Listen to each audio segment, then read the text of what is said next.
If you're wondering if you should convert your traditional IRA or traditional 401k to Roth, you are not alone.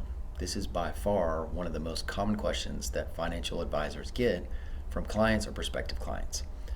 I today want to give you a framework with 4 main categories for you to think through when you're considering to convert or not to convert. And I'm going to give you the reasons why I would advise someone not to do a Roth conversion. Now, I want to be clear, this is not all inclusive.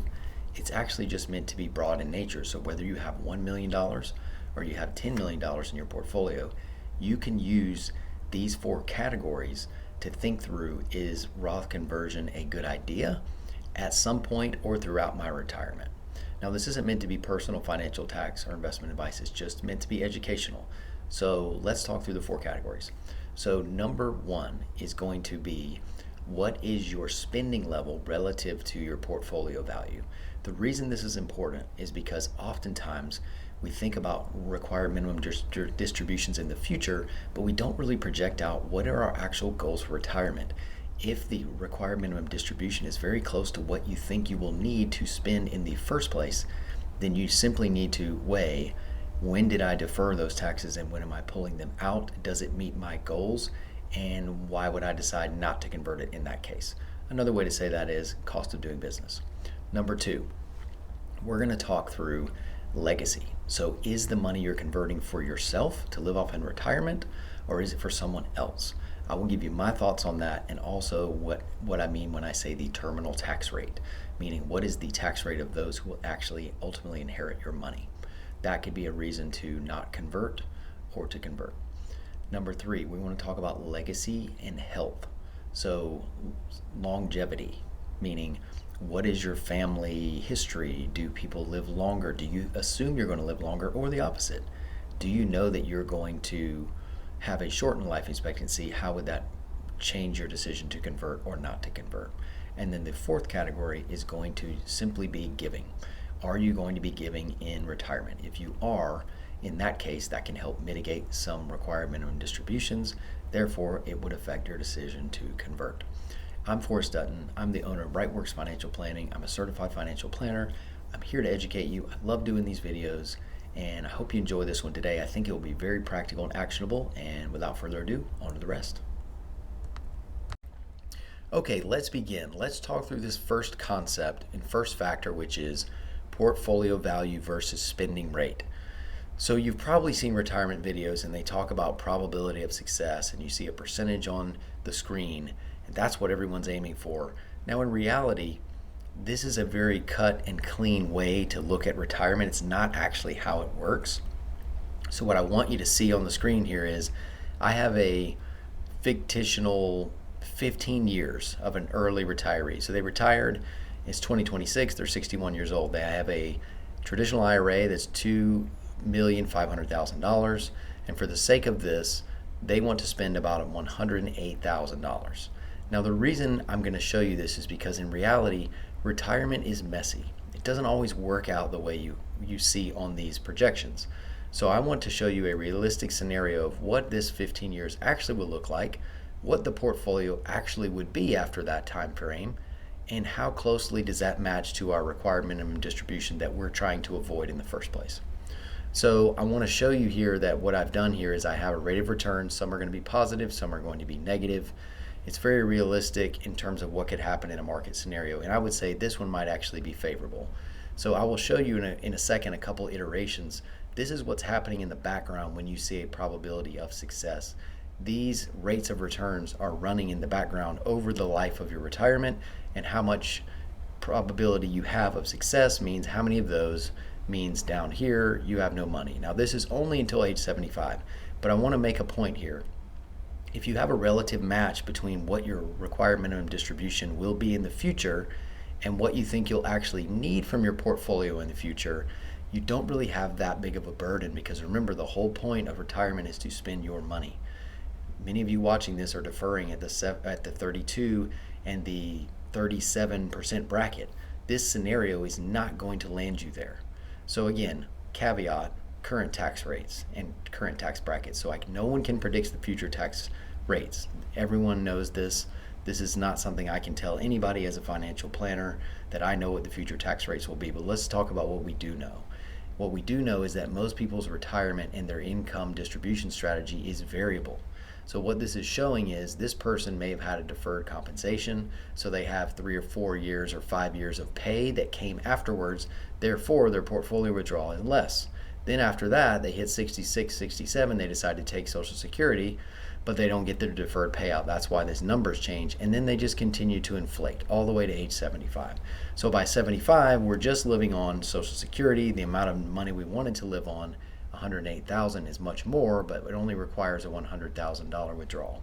Now, according to this sequence of returns, our portfolio value would render a required minimum distribution of $137,334. Now, there is a $37,000 disparity there, but I would also argue that there are ways to mitigate that, right? So at that point in time, if you wanted to do some qualified charitable distributions, or you could even argue that you start those early in this year, this will be in 2035, so that when you get here, you would have a relative match in terms of what you're actually spending and what you are required to spend. Because the biggest issue here is what I hear from people that want to retire and they're scared about should I convert or not, or what are the required minimum distributions, is they're afraid there's a mismatch. They're afraid this number on the screen is going to be 200, 250, and in a lot of cases it's just not how it works out. So I'm going to show you a couple iterations of this. Now again, some of these are going to be different. That one's lower, right? All I'm doing is running trials of these 15 years, right? Some of them are going to be good, some of them are going to be bad.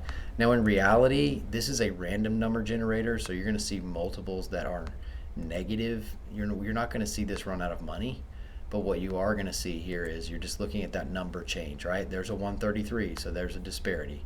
I'm just running a couple trials so you can see the disparity here. Now in this case, if you were to give a confidence level of what would happen to this portfolio if this was your trajectory, again, some of these are really bad. Like, I want to pause here. This is not reality in most cases. If we look back in 10, 20 years, now the future could be different, but we have 1, 2, 3, 4, 5, 6, 7, 8, 9 negative years out of 15.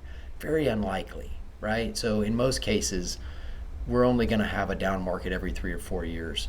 So the first trial I gave you is what I wanted to camp out on, but I'm just trying to show you that retirement is not just a straight projection, because sequence of return is real. Now again, here's another more realistic. There's only 1, 2, 3, 4, 5, 6 down years. I would say that's more accurate. So in this case, we still have an excess of required minimum distribution, but it's not 200,000, right? It's not 250. So I just wanted to demonstrate this in a real world scenario so you can see. Now, here's where this will be problematic. If you know you have other income sources, right? You don't want to take from this portfolio. Let's just take that number, and I'm just gonna inflate it. So we're just gonna take this, and we're just gonna add it. Okay, so every year we just go up a little bit, right? We don't need this portfolio, right? It's not for us, it's for somebody else. So in this case, unless we have a really bad draw, which that was, right? Almost everyone was negative, and we still have money left, right? So in most cases, what you're going to see is if I do a couple iterations here, we're going to find that these numbers are consistently higher, right? And in some cases, they're going to be astronomically higher. There's 159. So I'm just continuing to go. But what I'm trying to show you here is the sequence of return is what matters. Because a lot of times when you do model projections, you're just thinking that this is going to be a 5% return every year, and that's just not how it works, and that's how it impacts required minimum distributions. Now in this case, again, this is what you need. Let me show you this. So this is a good example. This is a more realistic scenario that I hit on. In this case, there's 154,000 that you have to take out. Now the problem being, you don't want to take it out, right? Because you have other goals. You don't want to have to take out 154 because you just don't need it. So this concludes this section, and then this is going to kind of dovetail into the other consideration we have about terminal tax rate if you're someone that wants to give your money to someone else. Okay, let's move on to the second factor and category that you should be concerned about, And this one could lead you, again, away from converting. So this is the person who has the legacy goals. So why would you decide not to convert if you have a legacy goal? Well, there's really two main categories in my mind. One, you have to decide, is a retirement account primarily for myself or is it primarily for someone else? If you feel strongly about the latter, then you need to make a decision about conversion. If you feel strongly about the former, then this really doesn't even come into play. So check that box first. Secondly, you need to think about if you don't need the IRA is what's happening in this situation. This is literally an account that is going to grow and be left for someone else. So you have the same 15-year period. And just for simplicity here, I'm just stopping this at RMDH. We obviously know the longer you live, the more you can extrapolate this. But I'm just proving a point here that in this case, even in a very realistic scenario here, you're seeing that 2.5 grow to 4.3 million.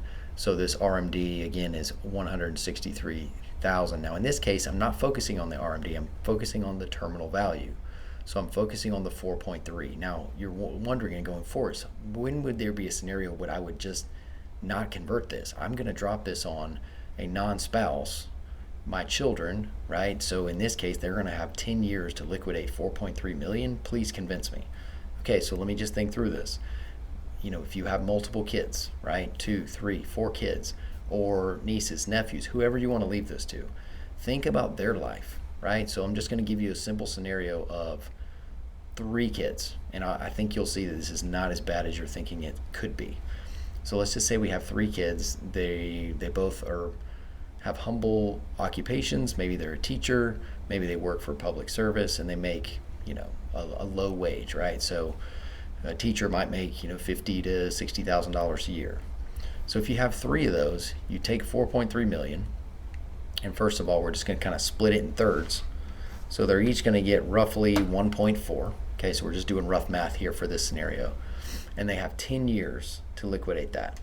So if we just take that 1.4, just getting my calculator out here, and we divide that by 10, that's roughly $140,000 a year. Now, what could they do with that? And then, so what if we add and stack that income on top of 140? We're still barely over 200,000. Now, I would argue in that case that that would be welcome, and it might provide some great life experiences. It might provide an ability for them to maybe go without working for some years. And in that case, if you deferred at 32 and 37, you just split that 3 ways over 10 years, your terminal tax rate is still much lower than you deferred at. So you still won the game. So just thinking through these examples now, on the flip side that, you have one child, they're an orthopedic surgeon, they're in the 37% tax bracket, you leave 4.3 million to them over 10 years, that is very problematic.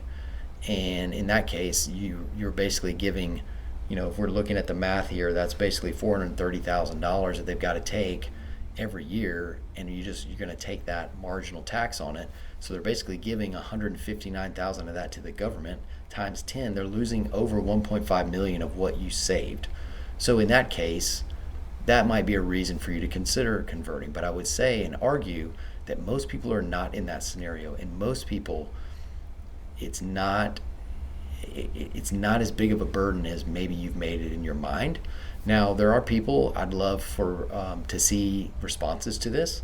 What is your situation? I'd love to see that, because in reality, there's only so many things I can actually model. I'm just trying to demonstrate to you the principle, right? So this could apply whether it's 4 million, whether it's 14 million, whatever the number is, the principle still applies. So in this case, it's think about the terminal tax rate. If you have a legacy goal, you have to check that box first.